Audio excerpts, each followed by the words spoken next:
வைகை மக்களுக்கு சார்பில் மதுரை மாவட்ட ஆட்சியர் அலுவலகத்துக்கு இன்று மனு கொடுக்க வந்திருக்கோம்.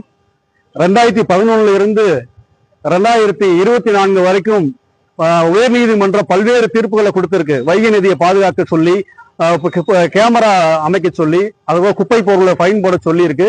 ஆனா இது வரைக்கும் மதுரை மாநகராட்சி என்ன நடவடிக்கை எடுக்கல.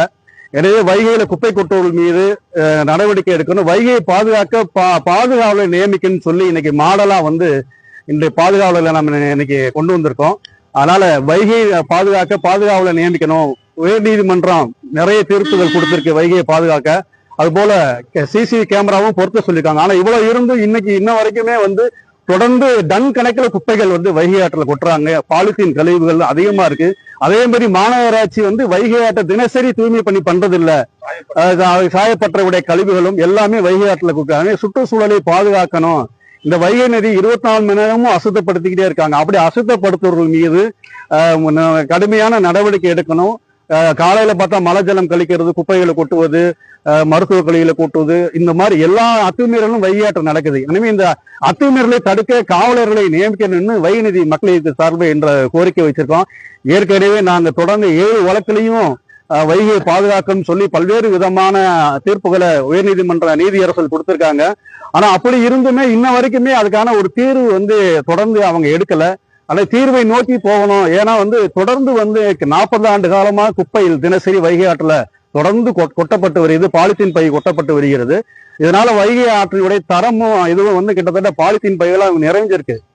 மாநகராட்சி மதுரையில் இருக்கக்கூடிய இந்த 8 கிலோமீட்டர் வடகரையும் தென்கரையும் மாநகராட்சி தான் பராமரிக்கணும். அப்படி மாநகராட்சி பராமரிக்கக்கூடிய இந்த பகுதியில தான் மாநகராட்சினாலே அதிகமான குப்பைகள் கொட்டுறாங்க. பொதுமக்கள் வீட்டுக்கு இருக்கக்கூடிய குப்பைகளை கொட்டுறாங்க, கட்டட கழிவுகளை கொட்டுறாங்க, வீடுகள் இடிச்சா அந்த கழிவுகளை கொண்டு கொட்டுறாங்க, ரோடு போட்டோம்னா அதை குப்பைகளை இங்க போடுறாங்க. தொடர்ந்து இந்த மதுரை மக்கள், வடகரையும் தென்குடிய மக்கள் தினசரி இந்த வைகை ஆற்ற குப்பை போடுவதை ஒரு பெரிய மதுரையினுடைய மிகப்பெரிய குப்பை தொட்டியாக வைகையை நினைச்சிருக்காங்க.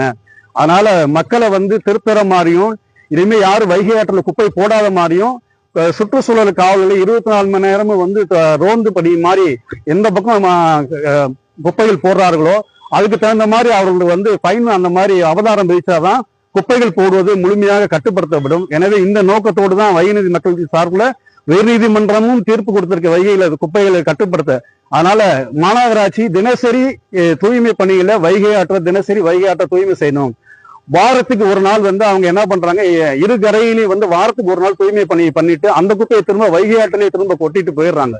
அதனால வைகையாறு மீண்டும் மீண்டும் மாசுபடுது. கழிவு நீர் வர்றதுனால ரொம்ப குப்பைகள் ரொம்ப டேமேஜா இருக்கு. அதனால இந்த சுற்றுச்சூழலை பார்க்கணும். நம்ம மதுரை மட்டும் கிடையாது, மதுரை மக்கள் குப்பையை போட்டா சிவகங்கை மாவட்டம், ராமநாதபுரம் மாவட்டம் குடிநீருக்கும் விவசாயத்துக்கும் பயன்படக்கூடியது.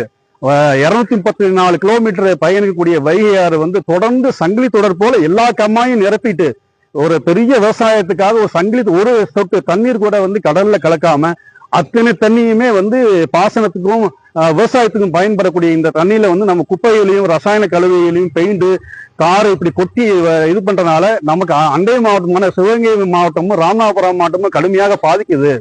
அதனால எல்லாருக்குமே குடிநீர் இந்த வைகை ஆற்றில் தான் போறோம். அப்படிப்பட்ட குடிநீர் போகக்கூடிய இந்த வைகை ஆற்றை மதுரை மக்கள் பொறுப்பற்ற குப்பை போடுவதனாலையும் மாநகராட்சி நிர்வாகத்துடைய அஜாக்கிரதையினாலையும் மாசுபடக்கூடிய இந்த வைகை ஆற்றுக்கு நிரந்தர தீர்வு காவலர்களை நியமிக்கணும்.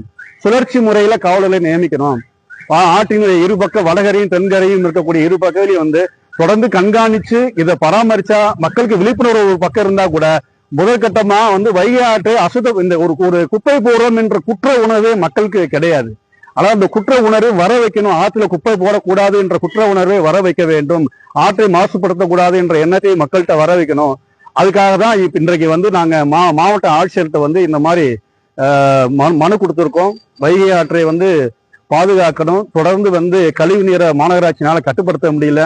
இன்னமும் இத்தனை 40 வருடமா கிடைத்தனியா இருக்கனால மதுரையினுடைய நிலத்தடி நீர் பூரா நஞ்சா மாறிடுச்சு. இப்ப மதுரையில இருந்து நமக்கு உறைகிணர்கள் கிட்டத்தட்ட நம்ம கோச்சடையில இருந்து நம்ம நிலக்கோட்டை வரைக்குமே மதுரை மக்களுக்கு தண்ணி இருக்கக்கூடிய 102 உறைகிணர்களுக்கு பக்கத்துலயும் மண்ணை பூரா அள்ளனால இந்த உறைகிணர்கள் எதுவுமே பயன்படாம போச்சு.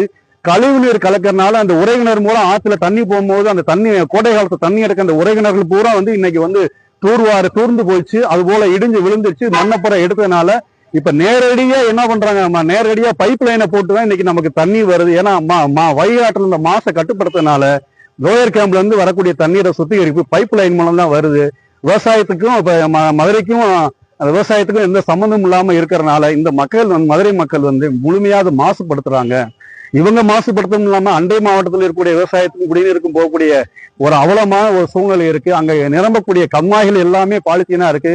இது கடல்ல போய் கலந்தாலுமே கடலுமே மாசுபடுத்தக்கூடிய ஒரு மோசமான இந்த பாலித்தீன் குப்பைகளை போடுறதுனால மிகப்பெரிய வருங்கால சமுதாயத்திற்கும் இன்னும் நம்ம 40 ஆண்டு இன்னைக்கு கீழடியை தோணுனா மண் செட்டி கிடக்குது.